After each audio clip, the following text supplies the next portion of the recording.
Hey guys, Karen Julia here. In this video I'm just going to talk you through the new style of photo gallery and show you how you can choose your album and photo book selections and share them with me.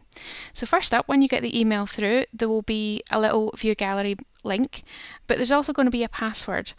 Now, the password is actually for your guests, so if you want to share the gallery with them, you can give them a password and they can access it and see the photos and download them.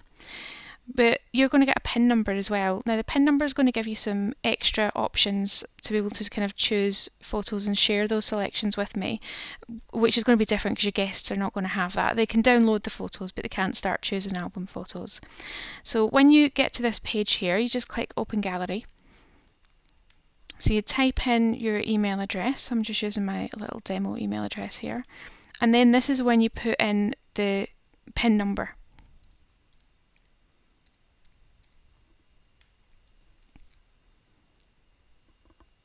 So when the gallery opens, you'll see all your photos, and you're going to have more than 9.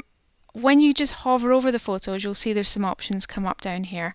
And we've got the star for favourite, just a little cart for anything that you've put in the cart to order prints. Now, just a little word about that. You can download them all for free. There's no need to there's no like additional charges. However, I have loads of guests asking to order prints, so I've included that as an option, but you can just download them for free and get prints from anywhere local that you want. So there's no obligation to do that. I've just added it for convenience. So this little cloud is the download icon.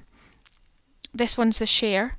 And you've also got the option to hide photos as well. So say you've got some getting ready ones in the morning that maybe you don't want all the guests to see, you can just hide them from the gallery, which means when your guests sign in with a password, they're not going to see the photos that are missing, so it'll look as if the whole gallery is there.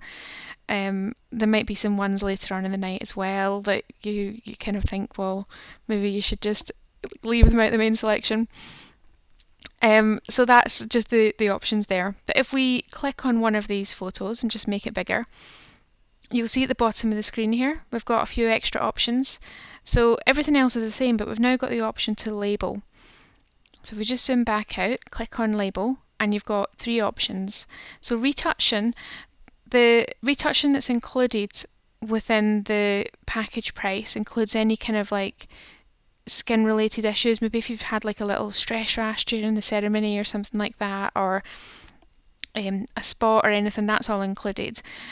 Things like that are not included or that would be an extra cost would be like tattoo removal, removing anyone from backgrounds, any work like that. And how that works is I would get a quote for that from a retouching company, then let you know how much it would cost, and then you can decide whether you want to go ahead with it or not. I hire an expert retouching company because they're fantastic and they're way more skilled at Photoshop than me, so I always think if you're going to do a job, get it done properly, and they're experts. So that's how retouching works. If you're not sure if something's included or not, feel free to just share it with me and I can advise, and whether that would be within the package or not. But with these two, so we've got album selection and photo book selection. So we can say if we wanted to have this one within your photo book. Now the photo book is the soft cover one, the kind of flick through book, and album is wedding album. So we're going to put this one in the photo book selection and just click done. So you'll see we get a little notification here at the top that it's included. And as we flick through, we can just choose maybe to add other photos in. So I'll get a little notification of your selection that you've made. So it's just a case of maybe dropping me an email when you finish the selection and I can have a look at the total thing and download it. So we're just going to choose this one. And if you want to undo anything, you can just go back in here, untick this box, and then click done. Okay, so if we just click back to gallery, but you can also kind of just rotate through the photos like this as well. If you click the download button, it will download the high resolution file, so please don't worry if they take quite a long time to download. It just depends on your internet connection. So sometimes if it's a full gallery and there's 700 or 800 photos, you're sometimes just as well doing it overnight. Okay, so if you've got some favourites within here as well, I'll also be able to see those. So it might be that if you want certain photos on the front cover for your photo book, or say you're having a Perspex album cover and you want a big photo on the front for that, then maybe just choose favourite as an option and I'll be able to see what one you've selected. If we just click back. So you just click the favourite label here.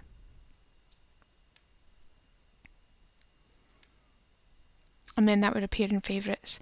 So you might find it quicker to kind of maybe favourite a general selection first, and because you can separate these so you can see what photos are hidden, see your favourites, and also see the labelled ones, you can kind of see what photos are going to be within the album or what ones are going to be retouched, and it'll just help you kind of organise the selection as you're working your way through them and arranging what photos you want in what product.